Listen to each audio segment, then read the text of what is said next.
నమస్కారం. నేను Bharatiya Janata party SC Morcha రాష్ట్ర ఉపాధ్యక్షుడు ఓం ప్రకాష్ బిశ్వా. గోషమహల్ ప్రజలందరికీ నేను ఒక చిన్న విషయాన్ని మీ ముందు పెట్టాలనుకుంటున్నా. అదేవిధంగా ఈ యొక్క రాష్ట్ర ముఖ్యమంత్రి గౌరవనీయులు రేవంత్ రెడ్డి గారికి నా యొక్క గౌరవపూర్వకమైనటువంటి ఒక విన్నపము. ముఖ్యమంత్రి గారు, నేను మీ ముందు ఒక 2-3 విషయాలు మీ ముందు ఉంచాలనుకున్నాను. ఈ విషయం వచ్చి గోషమహల్ గ్రౌండ్లో ఉస్మానియా హాస్పిటల్ నిర్మించడానికి మీరు భూమి పూజ చేయడం జరిగింది.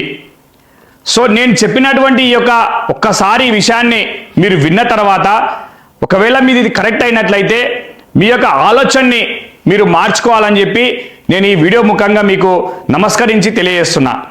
ముఖ్యమంత్రి గారు, ముఖ్యంగా ఈ యొక్క గోషమహల్ గ్రౌండ్ ఏదైతే ఉందో, గోషమహల్ గ్రౌండ్ అనేది నేను ఒక విజువల్ ఫోటో ఒకటి మీకు చూపిస్తున్నా. ఇక్కడ ఈ యొక్క గోషమహల్ గ్రౌండ్లో సుమారుగా 30-40 సంవత్సరాల నుండి పోలీస్ వ్యవస్థ, శాంతి భద్రతలు కాపాడే పోలీస్ వ్యవస్థ అవుతుందో వాళ్ళ సెలక్షన్స్ కానీ వాళ్ళకి సంబంధించినటువంటి ఫిట్నెస్ ట్రైనింగ్ కానీ ప్రతిదీ కూడా ఈ యొక్క గోషమహల్ పోలీస్ గ్రౌండ్లో నిర్వహించడం జరుగుతుంది. సో ఇది పూర్తిగా పోలీస్ వారికి చాలా ఉపయోగకరంగా, నగరం నడిబొడ్డులా అది మనకు ఉపయోగకరంగా ఉంటుంది. ఒకటి. తర్వాత ఈ గోషమహల్ గ్రౌండ్ చుట్టుపక్కల ఉన్నటువంటి ప్రజలు ప్రతిరోజు నిత్యం అక్కడికి మార్నింగ్ లేచి ఆరోగ్యంగా వాళ్ళ ఆరోగ్య పరిస్థితులు బాగుండాలనే ఉద్దేశంతో వాకింగ్ చేయడం జరుగుతుంది. అక్కడ అందరూ యోగా చేయడం జరుగుతుంది. అక్కడ అందరూ దాంతోపాటు అన్ని మతాల వాళ్ళు అక్కడ ఆధ్యాత్మికటువంటి కార్యక్రమాలు ఆ గ్రౌండ్లో నిర్వహించడం జరుగుతుంది. సో నేను ముఖ్యమంత్రి గారికి ఏం చెప్పాలనుకుంటున్నా అంటే, ఇంత ఉపయోగకరం ఉన్నటువంటి ఈ యొక్క గోషమహల్ గ్రౌండ్, ఈ గ్రౌండ్లో ఉస్మానియా హాస్పిటల్ తీసుకొచ్చి ఇక్కడ షిఫ్ట్ చేయడము ఎంతవరకు సమంజసము? చుట్టుపక్కల ఉన్నటువంటి గోషమహల్ చుట్టుపక్కల ఉన్నటువంటి చాగనవాడి కానీ అక్కడ ఉన్నటువంటి బస్తీలో నివసించే ప్రజలు ఉస్మానియా హాస్పిటల్ అంత బిజీగా పూర్తిగా కాంక్రీట్ జంగల్ లాంటి ఇల్లు వ్యవస్థ ఉన్నటువంటి ఆ ప్రాంతంలో హాస్పిటల్ నిర్మించడం ఎంతవరకు సమంజసం? ఒకవేళ హాస్పిటల్ నిర్మించామే అనుకోండి, అక్కడ హాస్పిటల్ నిర్మించినటువంటి ప్రాంతంలో జనరల్గా ఒక పేషెంట్ త్వరగా కోలుకోవాలంటే ఒక మంచి ఆహ్లాదకరమైనటువంటి వాతావరణం హాస్పిటల్ చుట్టుముట్టు ఉండాలి.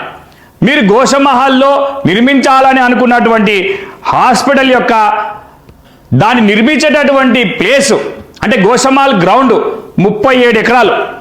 ఆ గ్రౌండ్ 37 ఎకరాలలో మీరు తీసుకున్నది 26.8 ఎకరాలు మీరు హాస్పిటల్ కడదామని తీసుకున్నారు. ఇంత కంజెస్టెడ్ ప్లేస్లా కంపౌండ్ వాళ్ళు చుట్టుపక్కల లక్షల కుటుంబాలు అక్కడ ఉండడం వల్ల అక్కడ జాయిన్ అయినటువంటి పేషెంట్ అతనికి ఏ విధంగా స్వచ్ఛమైన గాలి వస్తుంది, అతనికి ప్యూర్ ఆక్సిజన్ అనేది ఎక్కడ వస్తుంది? ఒక పేషెంట్ ఎంత తొందరగా కోలుకోవాలంటే అంత గ్రీనరీ ఉండాలి అక్కడ. కానీ మీరు పబ్లిక్ మధ్యలో జనాలు నివసించేటటువంటి కాంక్రీట్ జంగల్లో ఒక హాస్పిటల్ నిర్మిస్తే పేషెంట్ కోలుకుంటాడా? పోనీ పేషెంట్స్ అందరు అక్కడ నిల్వ ఉన్న తర్వాత, పేషెంట్ అడ్మిట్ ఉన్న తర్వాత పేషెంట్ ద్వారా వచ్చేటటువంటి అనేక రోగాలు చుట్టుపక్కల ఇంత కిక్కిడ్చినటువంటి యొక్క జననివాసాలలో వాళ్ళు ఏ విధంగా ఉంటారు? వీళ్ళకు వచ్చినటువంటి ఏవైతే ఆరోగ్య సమస్యలు ఉంటాయో అవి గాలి ద్వారా ఆ పక్కన ఉన్నటువంటి వేల కుటుంబాలకు వ్యాపించే అవకాశాలు ఉంటాయి. దేవుని దయతోని కరోనా లాంటి మళ్ళా మహమ్మారి రావద్ది దేశంలో, ఈ ప్రపంచంలో. ఒకవేళ అలాంటి ఏమన్నా వస్తే అక్కడ ఉన్నటువంటి ప్రజల పరిస్థితి ఏంటిది? అక్కడ ఉన్నటువంటి మీరు మార్చుని ఏ విధంగా మేనేజ్ చేస్తారు? గత 50 సంవత్సరాల నుండి ఉస్మానియా హాస్పిటల్ దగ్గర ఉన్నటువంటి మార్చురి కానీ మెయింటెనెన్స్ కానీ ప్రభుత్వ హాస్పిటల్ పరిస్థితి ఏ విధంగా ఉంది? ఈరోజు గోషమహల్ వేల కుటుంబాలు జీవసించేటటువంటి గోషమహల్లో ఈ హాస్పిటల్ మీరు నిర్మిస్తే ఎంత ఇబ్బంది అవుతుందో ఒక్కసారి ఆలోచించాలి ముఖ్యమంత్రి గారు. నేను ఒక చిన్న 2-3 సజెషన్ చేయాలనుకుంటున్నా. మీరు గోషమహల్లో హాస్పిటల్ నిర్మించి బేగం బజార్ నుంచి వచ్చినటువంటి ఏదైతే రోడ్ ఉందో, ధరితీమాత నుండి కానీ పురణపూల్ నుంచి కానీ వచ్చినటువంటి రోడ్ ఏదైతే ఉందో దానిని సెట్ బ్యాక్ చేస్తానంటారు మీరు. బేగం బజార్ అనేటువంటి ప్రాంతము ఈ దేశంలో నెంబర్ 1 వ్యాపార సముదాయం ఉన్నటువంటి ఒక ప్రాంతం. ముఖ్యంగా బడుగు బలహీన వర్గాలు, బీదలు, మిడిల్ క్లాస్ పబ్లిక్ అందరూ బేగం బజార్కి వెళ్ళి రేషన్ నిత్యావసర వస్తువులు కొనుక్కునేటటువంటి ప్రాంతం అది. మేము 2 వీలర్ మీద వెళ్ళడానికే మాకు 1-2 అవర్స్ పడుతుంది మాకు. అంటే 2 కిలోమీటర్స్ పోవాలంటే 2 అవర్స్ పడుతుంది ఆ ప్లేస్లో. అలాంటి రద్దీ ప్లేస్లో నువ్వు సెట్ బ్యాక్ చేయడం వల్ల ఎంతమంది వ్యాపారస్తులు రోడ్డు పైన వస్తారు, వాళ్ళ యొక్క వ్యాపార ఎకనామికల్గా ఏ విధ పరిస్థితి ఉంటుంది వాళ్ళది. మనం రోడ్ డివైడ్ పెద్దగా చేసి అక్కడ హాస్పిటల్లో నగర నడిబొడ్డులటువంటి గవర్నమెంట్ ఆసుపత్రికి ఏ విధంగా వస్తారు? అలా చేయడం వల్ల వ్యాపారస్తులు ఎంత నష్టపోతారు. ఇంకొక పాయింట్, ఉస్మానియా హాస్పిటల్లో ఎవరైతే ట్రీట్మెంట్కి వస్తారో 100% మాకున్నటువంటి సమాచారం ప్రకారము 5% మాత్రమే హైదరాబాద్లో నివసిస్తున్నటువంటి ప్రజలు ఉస్మానియా హాస్పిటల్కి వెళ్తున్నారు. ప్రభుత్వ ఉస్మానియా హాస్పిటల్కి వచ్చే వాళ్ళు పూర్తిగా డిస్ట్రిక్ట్స్ నుంచి వస్తారు. హైదరాబాద్ వాళ్ళు ఎందుకు వెళ్ళరు ఎక్కువ అంటే, హైదరాబాద్లో చదువుకున్నటువంటి శాతము జనాలలో ఎక్కువ ఉన్నారు. వాళ్ళు ఇన్సూరెన్స్ ద్వారా ప్రైవేట్ వ్యవస్థలలో చిన్న చిన్న జాబులు చేసి వ్యాపారాలు చేసి 4 రూపాయలు సంపాదించుకొని ఏదైనా సమస్య వస్తే చిన్న ప్రైవేట్ హాస్పిటల్లో ట్రీట్మెంట్ చేసుకుంటున్నారు. ఈ హాస్పిటల్కి వాళ్ళు ఉస్మానియా హాస్పిటల్ రారు. వాళ్ళు ఉస్మానియా హాస్పిటల్ రావాల్సిన వాళ్ళంతా డిస్టిక్లో ఉన్నటువంటి రైతులు, తర్వాత అక్కడ ఉన్నటువంటి ఎకనామికల్గా బ్యాక్గ్రౌండ్లో ఉన్న వాళ్ళు, ఇన్సూరెన్స్ లేని వాళ్ళు, పెద్ద జబ్బు వచ్చినప్పుడు ఉస్మానియాకి వస్తారు వాళ్ళు. ఈ నగరంలో ఉన్నోళ్ళు ఉస్మానియాకి రారు. మరి నగర నడిమొద్దుల ఇంత పెద్ద హాస్పిటల్ ఎట్లా నిర్మిస్తారు ముఖ్యమంత్రి గారు? నేను అందుకనే ఏం చెప్తున్నా అంటే, మనకు ఒక మంచి అవకాశం ఉంది. ఒక్కసారి మీరు గమనించండి, ఈ హైదరాబాద్కు ఆనుకొని ఉన్నటువంటి జూ పార్క్ ప్రాంతం ఏదైతే ఉందో, మనకు జూ పార్క్ ప్రాంతం 380 ఎకరాల భూమి ఉంది మనకు జూ పార్క్లో ఉన్నటువంటి 300 ఎకరాల భూమిలో ఆ భూమి మనకు పూర్తిగా దాన్ని మనం మంచి వాతావరణంలో మనము దాన్ని పేషెంట్స్ కానీ హాస్పిటల్ కానీ అనుకూలమైనటువంటి ప్రాంతము మన జూ పార్క్ లో పూర్తిగా 380 ఎకరాలు. ఇగో ఇదంతా మ్యాప్, ఇది నెహ్రూ జులాజికల్ పార్క్ హైదరాబాద్. ఒకవేళ మనం ఈ ప్రాంతంలో కానీ హాస్పిటల్ నిర్మించినట్లయితే ఈ 380 ఎకరాలలో మీరు ఉస్మానియా గోషమాల కట్టడానికి కేవలం 26.8 ఎకరాలు మాత్రమే వాడుతున్నారు. అక్కడ 380 ఎకరాలు ఉంది. ఆ ప్రాంతంలో కానీ ఉస్మానియా హాస్పిటల్ నిర్మించినట్లయితే చుట్టుపక్కల మిరాలం ట్యాంక్ ఉంది, అనేకమైనటువంటి ఔషధాలు కలిగిన చెట్లు ఉన్నాయి. ఇంకా పెద్దగా 1000 పడకలు కాదు 2000 పడకల హాస్పిటల్ కూడా నిర్మించుకోవచ్చు. పేషెంట్లందరూ త్వరగా కోలుకోవడం జరుగుతుంది.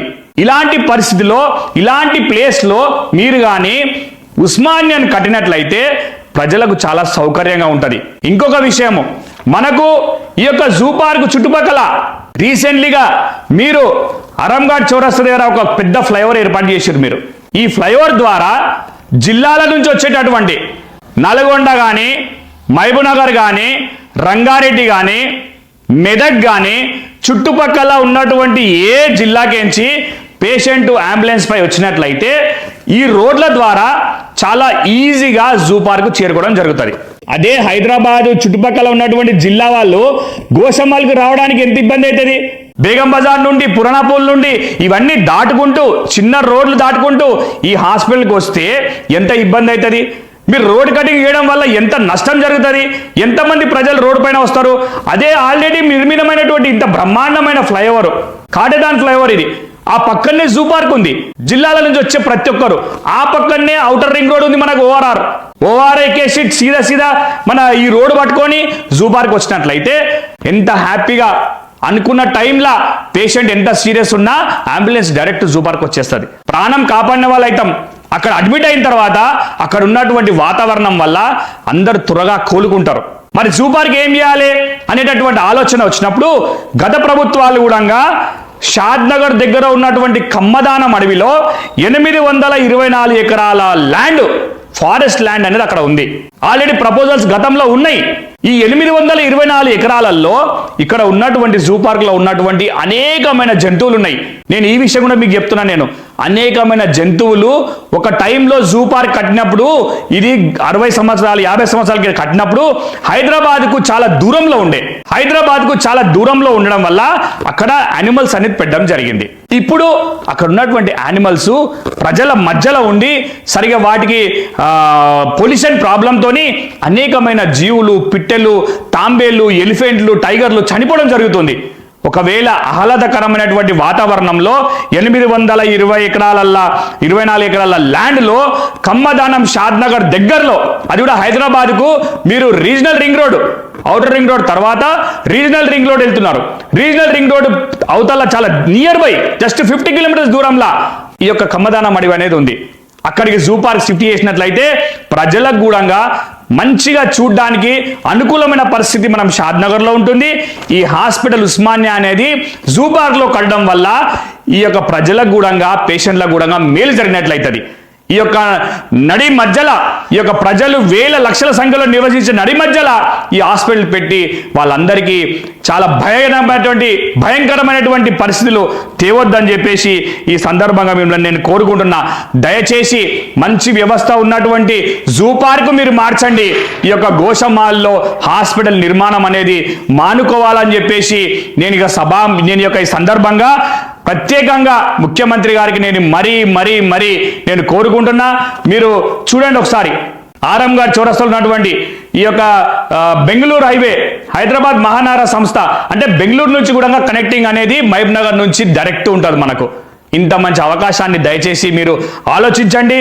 మీరు ఇనాగ్రేషన్ చేసినా పర్లే, ఎందుకంటే మీ ఆలోచనకు మేము తప్పకుండా గౌరవిస్తాం. ప్రభుత్వ ఆసుపత్రి ఒక ప్రైవేటు సూపర్ స్పెషాలిటీ హాస్పిటల్ లెక్క ఉండాలి.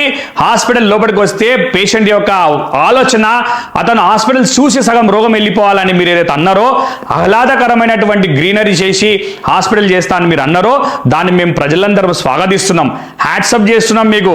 అదే ప్రతిపాదన, అదే విషయాన్ని దయచేసి అర్థం చేసుకొని గోషమహల్ నుండి జూ పార్క్ షిఫ్ట్ చేస్తారని చెప్పి కోరుకుంటూ ముఖ్యమంత్రి గారికి, అధికారులకు ధన్యవాదాలు. జై హింద్, జై భారత్.